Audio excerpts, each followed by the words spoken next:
Hi everybody, this is Dr. Eliana Aaron. I hope everyone is staying safe and taking care of each other. Today I want to talk about some of the developments in terms of our knowledge about this virus and the mutations that we're reading about in the press and how this impacts vaccine development and the timing of the vaccine development. So what we see in the press right now is that the COVID-19 virus has mutated at least 30 times. And we've only known about the virus, well, China has known about the virus for 5 months approximately. The rest of the world about 3.5 months. And that's a lot of mutations in a short period of time. So the question is, what does this mean? So when you think about the flu vaccine and the flu that goes around seasonally every year we have a different flu shot because the flu virus is a great example of a virus that mutates. Viruses mutate in order to survive.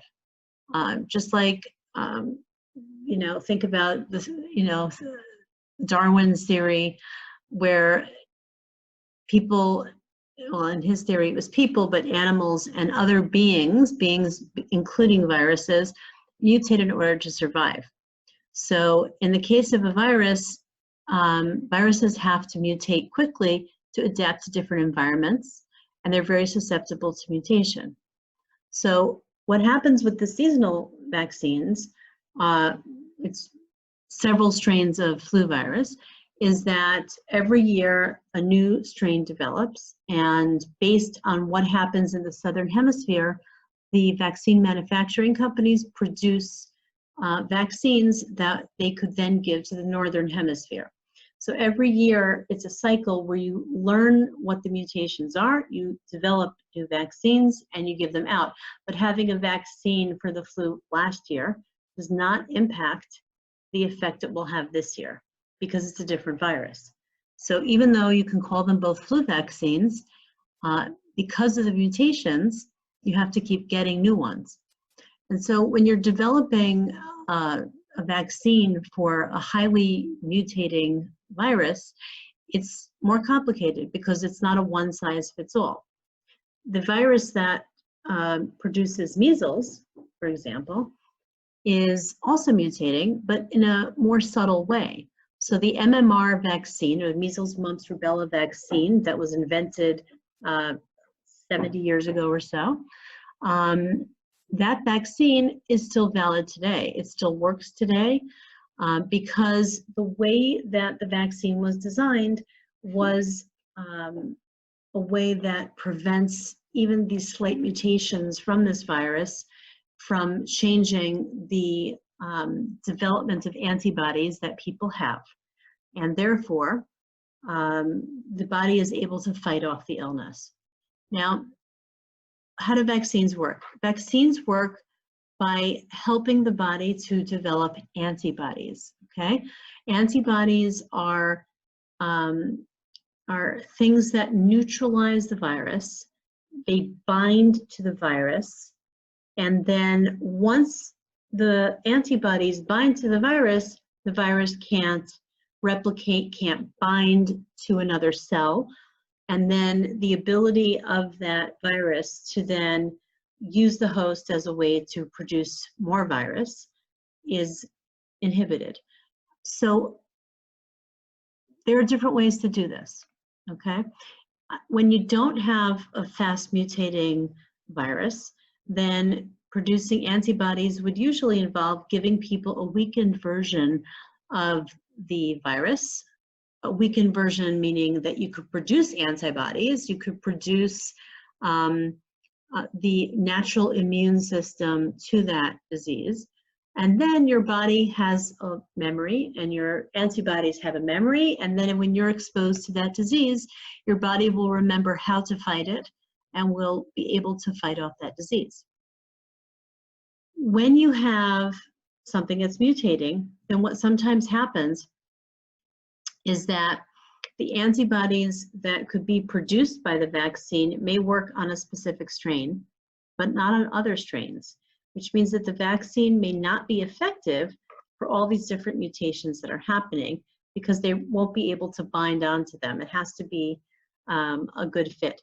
So that means that in looking at developing a vaccine, we need to consider that. And it's good that we're finding this out now and start thinking about, it's not us starting to think, it's really the pharmaceutical industry that's producing the vaccines and testing. And what we want to do is we as humans need to find another way to protect people, even with these mutations.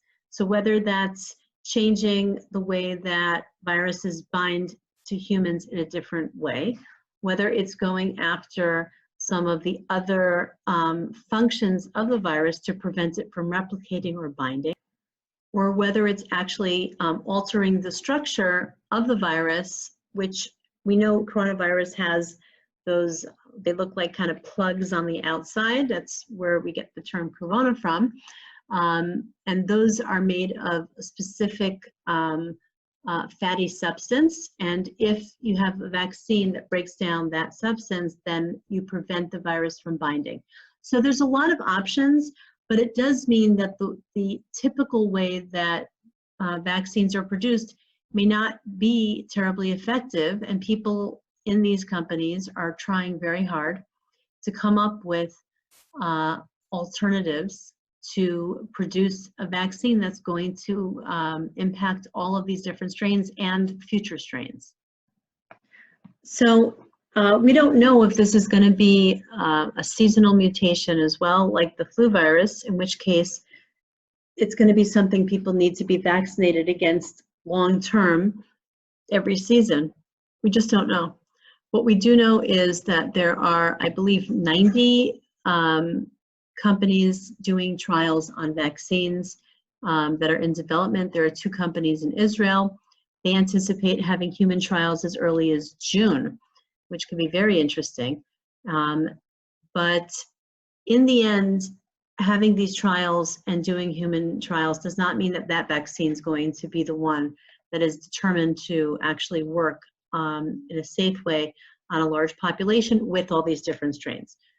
So the problem we have is that normally it takes about a year to a year and a half to develop a new vaccine.